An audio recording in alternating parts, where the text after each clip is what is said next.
Hi everyone, welcome to our channel. So today in this video, I'm going to show you how to use Paysafecard on Amazon. So if you want to use Paysafecard on Amazon, you can only do so via Amazon gift cards.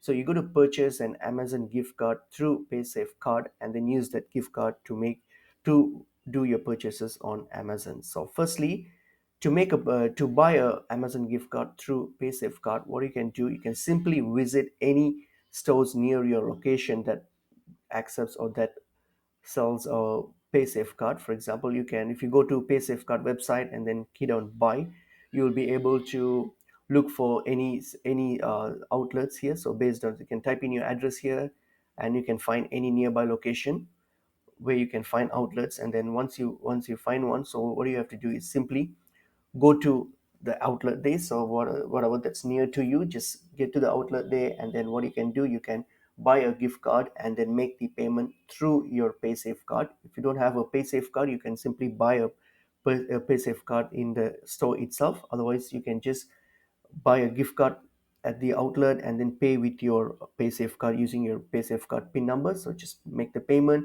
and then that's it. So enter the card number or the pin number and complete your purchase. So you've got your uh, Amazon gift card now, which you have purchased through Paysafecard. So all you have to do now is simply go to Amazon and then go to log into your account and go to your account here. Click on your account on your top right. So when you get to your account here, click on your payment.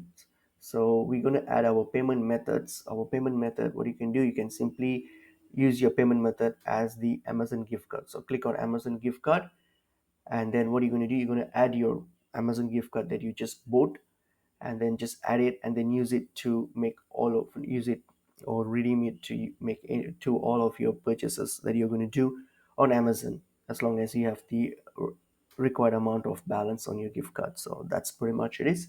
Hope this video is helpful. I will see you all in another video. Thank you.